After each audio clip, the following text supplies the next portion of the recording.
G'day viewers, how you doing? This is a somewhat unusual presentation from me as a content creator. I just want to show you some of the features I use to help keep the channel set up and help keep it safe. I do try and frame this as a relatively positive community where people can speak their mind as long as they do it respectfully and constructively. All right, so we're in the settings page from YouTube Studio here. And let's go through a few things that I have set up. So the first thing is the keywords. That helps YouTube understand what kind of channel this is and helps it find things. In advanced settings, I specifically default it to not as made for kids because I don't make content for kids at all. Insight sharing, I do allow channels and brands and third-party platforms to review the channel insights for earning opportunities. The next bit is about the ads account linking, so I will stop the recording here and be back in a moment when I've scrolled past that. Right, we're back. I've just skipped over the channel ad linking. The reason I did that is it would show identifiers that I don't want available publicly because it would make my channel easier to hack, to be honest, and that's not cool. Right, in the automatic captioning, I tell it to not show inappropriate words. So if I've slipped up and said something that I shouldn't, I don't really want that repeated in automatic captions. I do allow automatic dubbing, and this one's a very personal choice because it uses quite a horrible AI voice.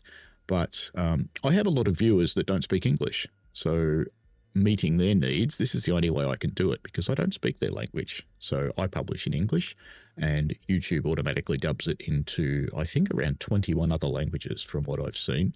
And that can be quite handy. For example, I have quite a lot of Indian users and I notice most of the dubbing there is in Hindi. So it's useful.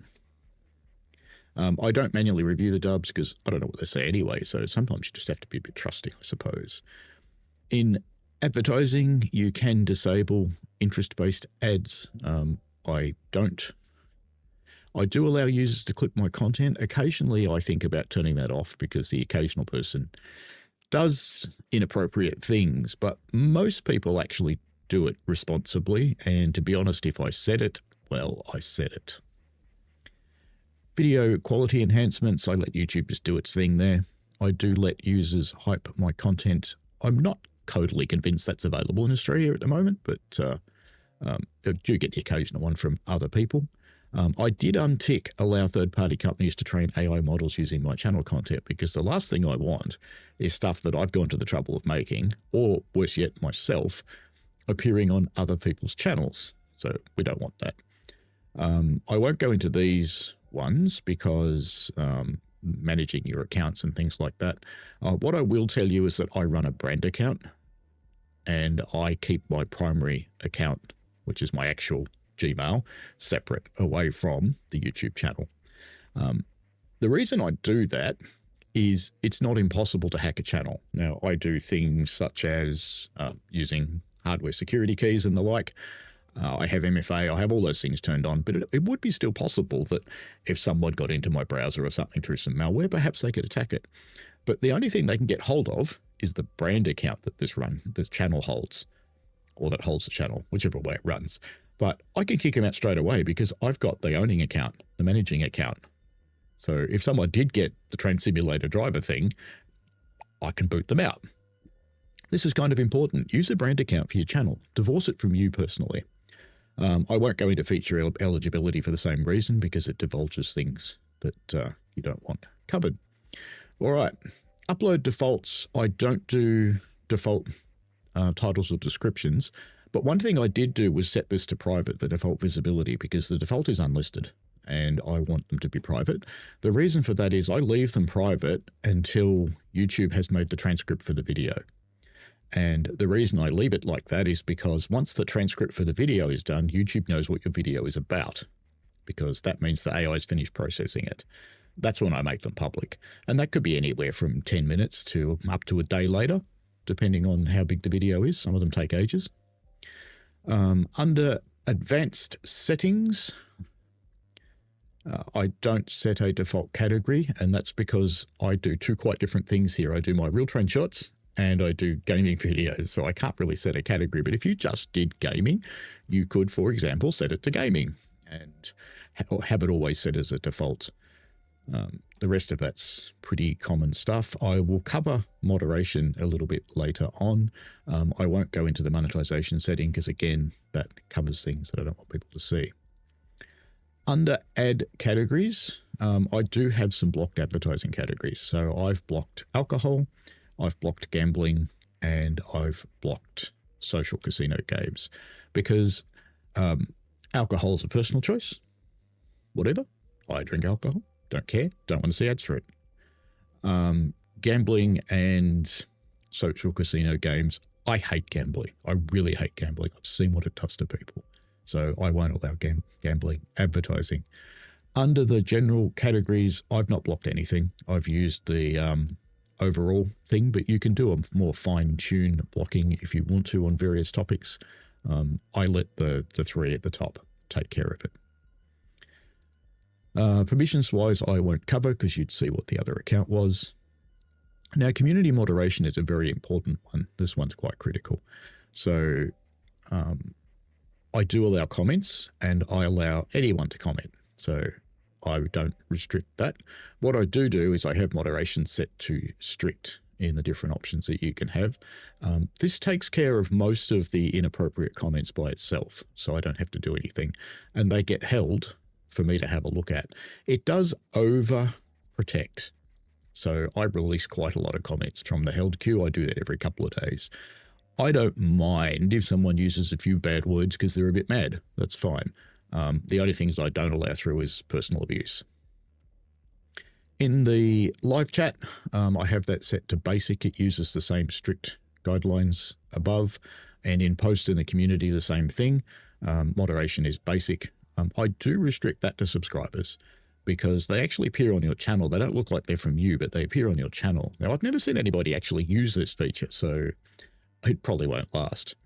The next bit is an important one for managing bots, and that's having the blocked words, or managing bots and idiots, I suppose, because this set of words that I have here, it may not be the same as what you have, but these are all copied from various messages that have turned up from bots and idiots that turn up in live chats and turn up in comments. And to be honest, this combined with the strict comment moderation gets rid of just about everything.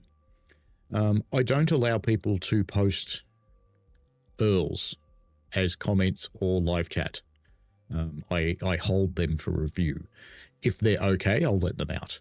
But you've got to be really careful because that's one of the things the bots really prey on.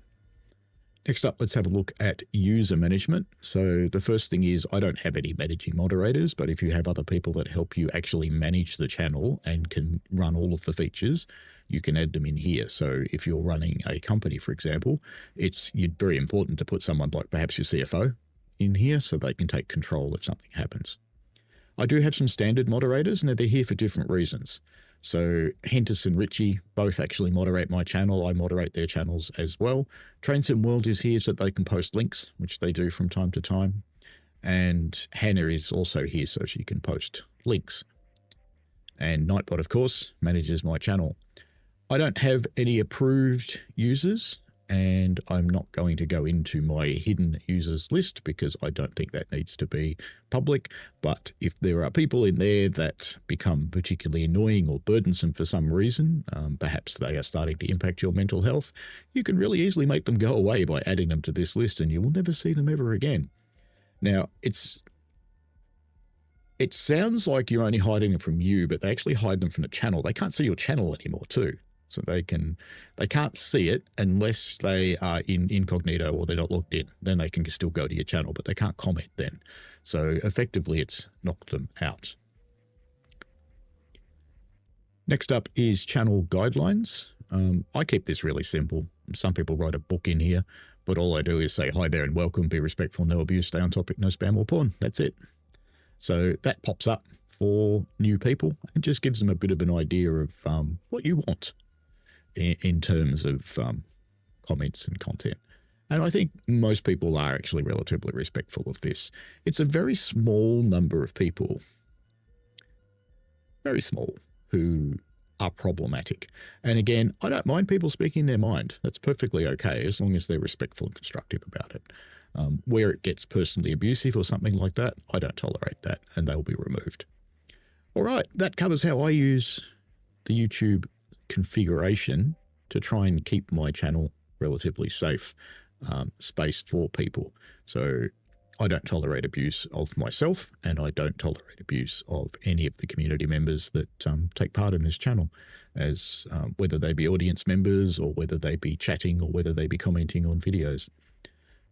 Alrighty, that's it for me. So just a few ideas for what you can do to keep your channel safe. Go and look at these settings, make your own decisions. You can see what's right for you and what's not, because every channel's different, of course.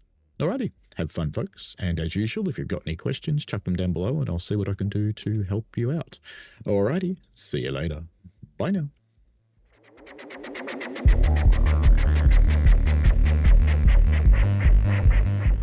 We played a game.